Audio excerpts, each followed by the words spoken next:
A old flagship or a flagship killer of 2017 can beat today's mid-range or budget device.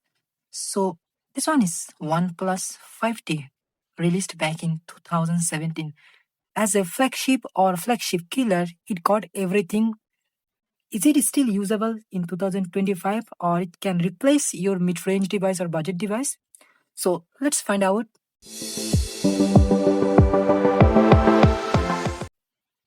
As you can see here, this one is my OnePlus 5T. I have been using this device few days now. And as we are talking about, is this device is still usable or not? First of all, we will go with physical overview of the device. As you can see here, the display is huge. It is 6.1 inch, but because of the aspect ratio and everything, it does look big. So it is an AMOLED panel, gorgeous panel, but 60 Hz, because in 2017, the race was for a dual camera sensor. So as you can see on the back, this device also got the dual rear facing camera, and I will talk about them later on. And in front, we do get pretty chunky bezels, but they are pretty good actually. If you are a gamer, you do know that this kind of bezels actually do provide better grip if you are playing game, and they are pretty symmetrical. And there is a 16 megapixel front facing camera, which is still usable. And one of the downside of having an old flagship is actually the camera, because the cameras are not really that good for today's time, because now we got better ISP and better camera sensors which can provide better picture quality without any doubt. So the cameras are a little bit meh side if you are buying one of these.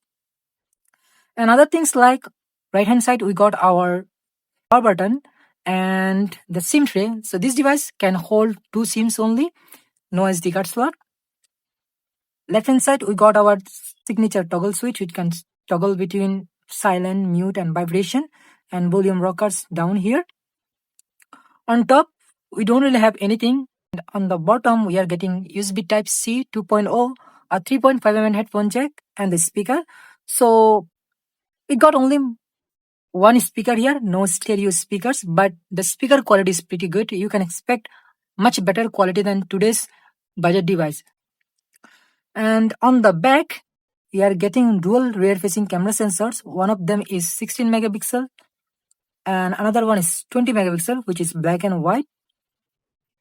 And there is secondary microphone hole, as you can see, and a flash.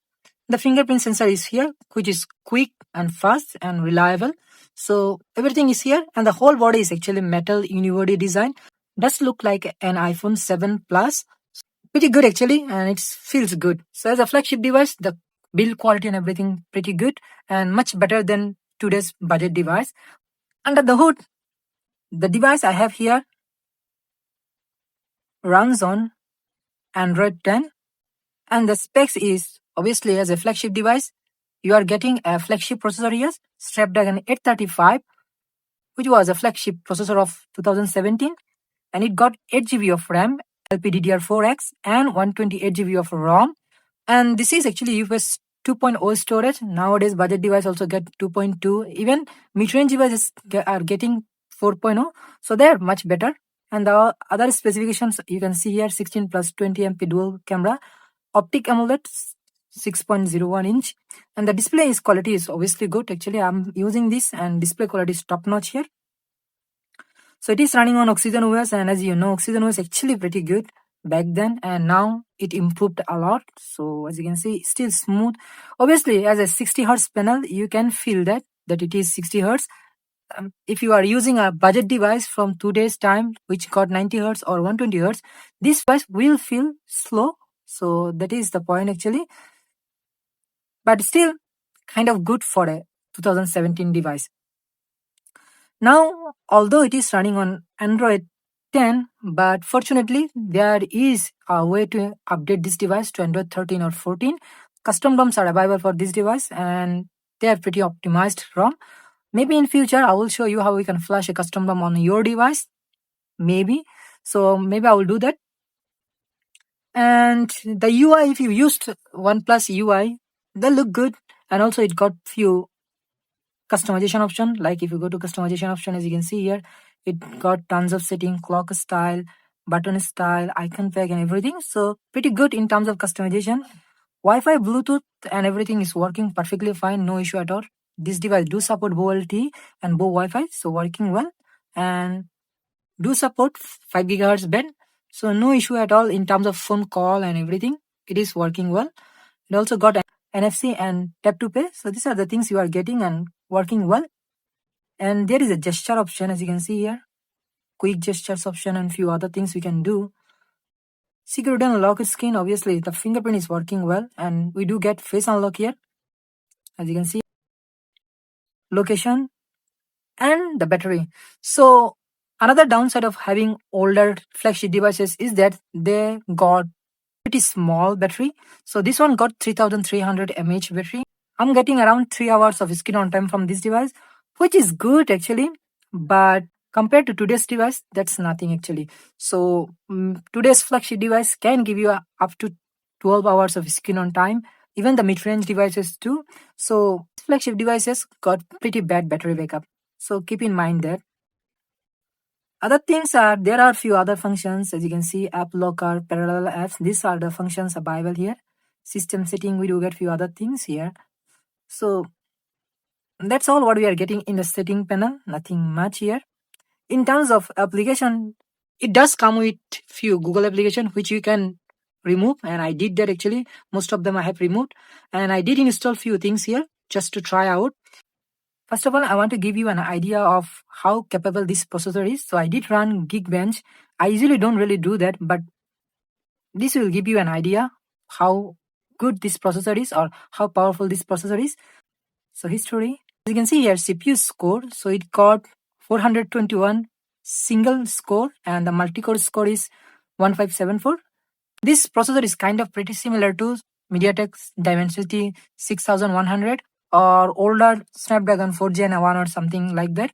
So you can't really expect much from this old processor. And the GPU score, as you can see, around 1515.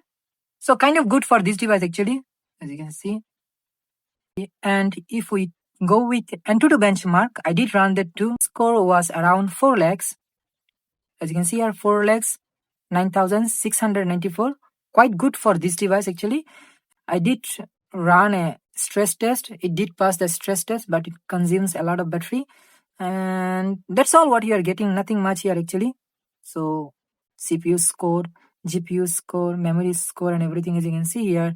It consumes around 6% battery and the temperature went up to 32 degrees. So that's all what you are getting, but the processor is pretty stable. It does not overheat actually.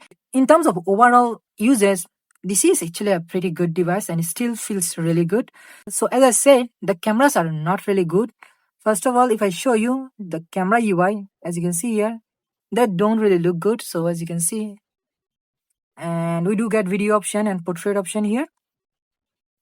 So the cameras are one of the kind of weakest point of this device, and you can use Gcam here. So Gcam does work, as you can see. Gcam is working, you can take picture. And currently my device got some camera issue. So the cameras are not working well, as you can see here. Sometimes it does work, sometimes does not work. I can take picture. So these are the things going on, but the back camera can shoot up to 4K video. The front is 1080p. That's what you are getting. And today's mid-range and budget devices is still providing the same type of video quality.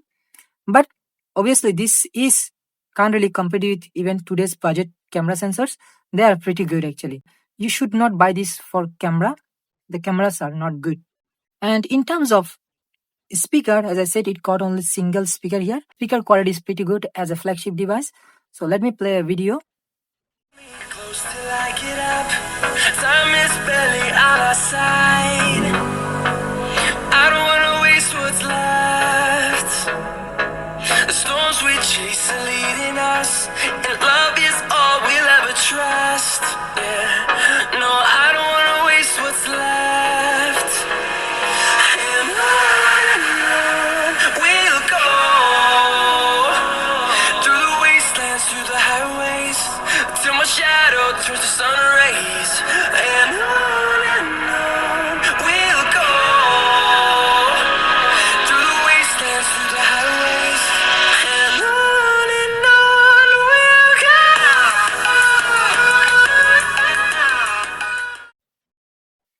So the speaker quality is pretty good and it is pretty loud. 3.5mm headphone jack is also available, so it does provide pretty good output actually. One surprising thing is that the gaming performance, so you can still expect 60 FPS gaming from this device. I did play Call of Duty here, and by default it does provide you high to high setting, but you can take it to max with medium setting. So that's pretty good actually for 7 years old device to provide you this kind of gaming performance, kind of amazing. So in terms of gaming, still holding up pretty well. Obviously, today's mid-range device do provide better gaming performance, but it is much better than the budget one. So you can expect really good gaming experience from this. Now coming to the main point, should you buy one of these or not? This depends on how much you are paying for this and what purpose you are using this device. Mainly as a secondary device, quite good device, and if you are paying less than $40, it is a really good buy for one of these.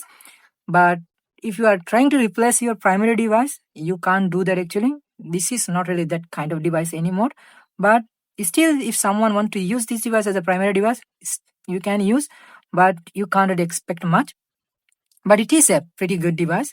So that's all about OnePlus 5T. Thank you very much for watching, and I will see you on the next one.